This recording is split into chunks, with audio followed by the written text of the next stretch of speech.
Start. నా బహుజన సమాజానికి జై భీమ్లు తెలియజేస్తున్నాను. ఈరోజు రాష్ట్ర వ్యాప్తంగా బీసీ బంద్ను తెలియజేయడం జరిగింది. ఒకసారి ఆలోచించండి, మన బీసీ సమాజమా ఎవరి మీద మన ఈ యుద్ధం? పార్లమెంట్లో బిల్ ప్రవేశపెట్టుకోకుండా 9th షెడ్యూల్లో పెట్టడానికి విరోధిస్తూ రాష్ట్రపతి నుంచి అసెంట్ని ఇవ్వకుండా తన వైఖరిని తెలియజేస్తున్నటువంటి బీజేపీ మీద, లేదా అనవసరమైనటువంటి వ్యర్థంగా వీళ్ళు ఉండే జీవో ఇచ్చి, ఎలాంటి వ్యాలిడిటీ లేనటువంటి జీవో ఇచ్చి బీసీ సమాజాన్ని మభ్యపెట్టాలని చూస్తున్న కాంగ్రెస్ పార్టీ మీద, లేకపోతే 285A అని చెప్పేసి ఒకటి తీసుకొని వచ్చి 50% రిజర్వేషన్లు పెంచకుండా క్యాప్ పెట్టిన మన బీఆర్ఎస్ పార్టీ మీద చాలా విచిత్రంగా ఉంది.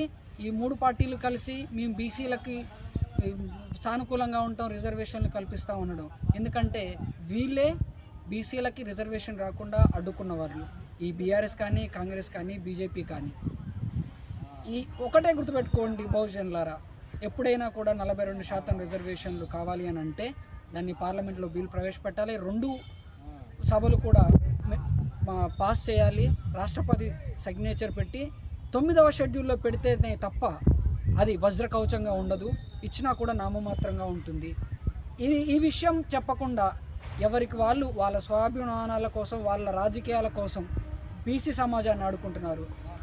ఇంతకు ముందటి సమాజంలో కూడా మాన్యవర్ కాన్షీరామ్ గారు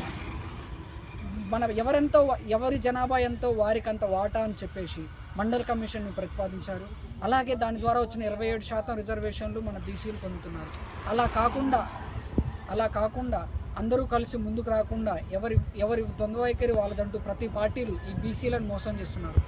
ప్రతి ఒక్కరు గుర్తుంచుకోండి, బీసీ సమాజమా, ఏ పార్టీలు కూడా మన బీజేపీ, కాంగ్రెస్ పార్టీలలో ఉన్నటువంటి బీసీ సమాజమా, ఇకనైనా కన్ను తెరవండి. మనల్ని పాలిస్తున్న వాళ్ళు ఎవరు, మీ రిజర్వేషన్లకు అడ్డుపడే వాళ్ళు ఎవరు, ఇకనైనా తెలుసుకోండి. ఆ రాచరికపు దొరల గడిల నుంచి బయటికి రండి, మన బీసీ రాజ్యాన్ని స్థాపించుకుందాం. జై భీమ్.